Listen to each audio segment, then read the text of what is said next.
एक नारी के नेतृत्व में अनेकों नारी योद्धाओं की सेना आक्रमण कर रही है। इसमें परिहास और अट्टहास का क्या कारण है? कोई समझाएगा मुझे? क्षमा करें असुर महानायक, परंतु ये परिहास नहीं तो और क्या है? एक नारी अनेकों ब्रह्मांडों की अधिपति, महानतम असुर महानायक भंडासुर जी को चुनौती देने का दुस्साहस कर रही है, और वो भी नारी योद्धाओं की दुर्बल सेना के साथ। असमानता के इस युद्ध में क्षति हमारी नहीं, उनकी ही होगी। हाँ पिताश्री, हमें कोई क्षति नहीं पहुंचेगी। जैसे शुंभ निशुंभ को कोई क्षति नहीं पहुंची और जैसे महिषासुर भी आहत नहीं हुए।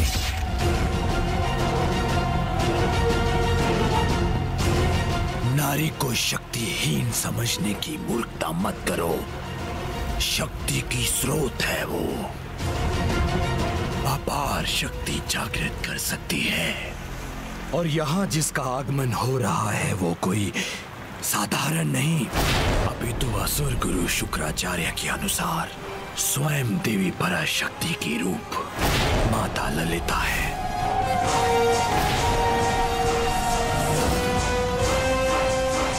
किंतु असुर महानायक, जिसका नाम ही ललिता हो वो तो कोमल ही होगी, क्योंकि सत्य यही है, यथा नाम तथा गुण।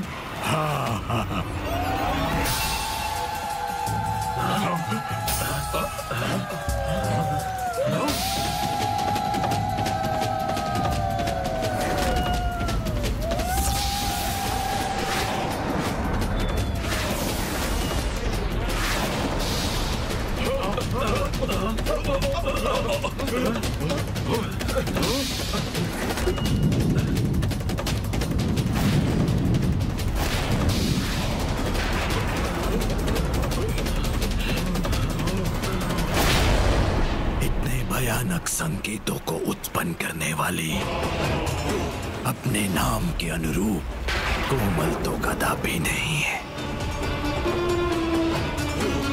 परंतु असुर महानायक, ये भी तो हो सकता है कि ये मात्र उसकी एक माया हो। मुझे कदापि ये विश्वास नहीं है कि एक नारी प्रकट होते ही इतनी विशाल काय सेना उत्पन्न कर दे। समस्त ब्रह्मांडों में आप सर्वाधिक शक्ति संपन्न हैं, महानतम हैं आप। जिसने आपको चुनौती देने का दुस्साहस किया है, उसके लिए यही उचित दंड होगा कि आप अपने सबसे दुर्बल असुर से उसे पराजित करवाएं। ये उचित सुझाव लग रहा है। मैं अपने सबसे दुर्बल असुरों को ही उस नारी का सामना करने के लिए भेजता हूँ। इससे मुझे उसकी शक्ति और युक्ति दोनों का भान हो जाएगा। असुर महानायक द्वारा कभी कभी अपने महामंत्री और सभासदों का उचित सुझाव स्वीकार करना इतना तो चलता है। तो फिर किसे भेजे हम? असुर भ्राताओं, दुर्मत और क्रुंद। वो मूर्ख, मुझे विश्वास नहीं कि वो ये कार्य कर सकेंगे। हाँ विशुक्र, वो मूर्ख तो हैं, परंतु समर्थ भी। और वैसे भी उन्हें एक नारी और उसकी सेना से ही तो सामना करना है। दुर्मत और क्रुंद, दुर्मत और क्रुंद।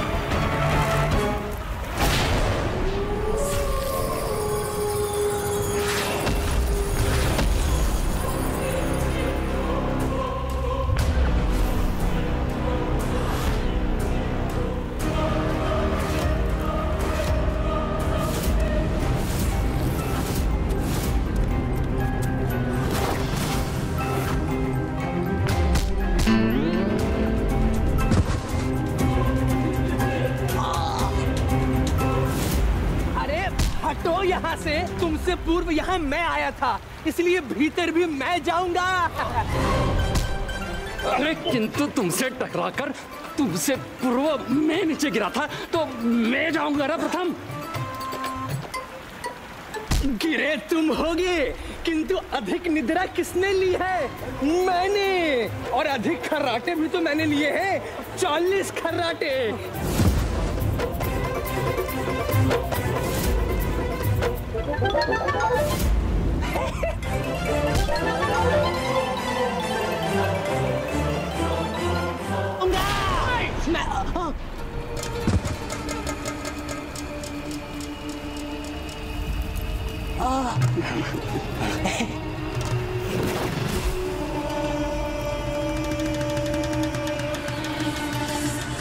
प्रणाम असुर महानायक।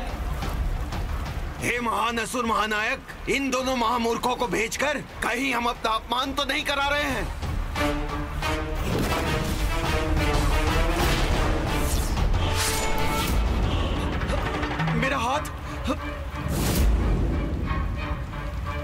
मेरा हाथ कहाँ गया?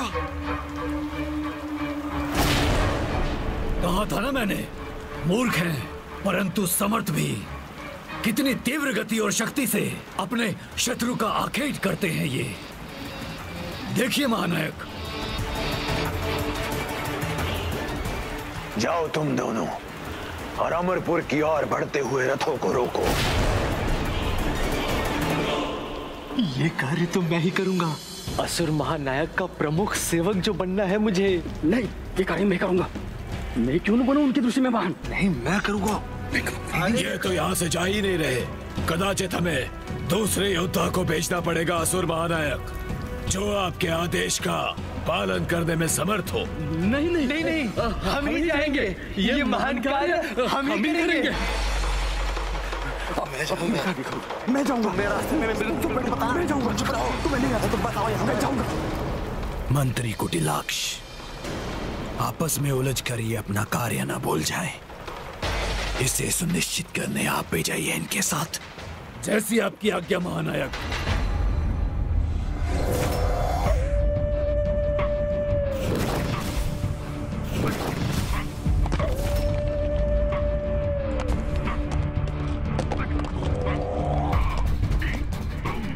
इन रथों पर तो मात्र नारी ही आरूढ़ है। ये कार्य मुझे सौंप दें। नहीं, इन नारियों का संहार तो मेरे ही कुशल हाथों से शोभा देगा। नहीं, मैं जाऊंगा। मैं जाऊंगा। नहीं, मैं जाऊंगा। अरे मैं जाऊंगा। शांत। कदाचित मुझे ही जाकर असुर महानायक भांडासुर जी को यहाँ बुलाना होगा। नहीं नहीं, उन्हें बुलाने की क्या आवश्यकता है? हम दोनों आपस में क्रीड़ा से निर्णय ले लेंगे। ले लेंगे ना? हाँ, ले लेंगे। और क्रीड़ा में जो विजयी होगा वही आगे जाएगा। हाँ। देखो, इस पत्थर का सपाट भाग चित और ये खुरदरा भाग पट। देखो, पत्थर उछाला, बोलो सीटियां पट, बोलो पट पट पट पट आ गया। अब मैं जाऊंगा। मैं जाऊंगा। दुर्मत जाएगा, नारी सेना को समाप्त करके आएगा।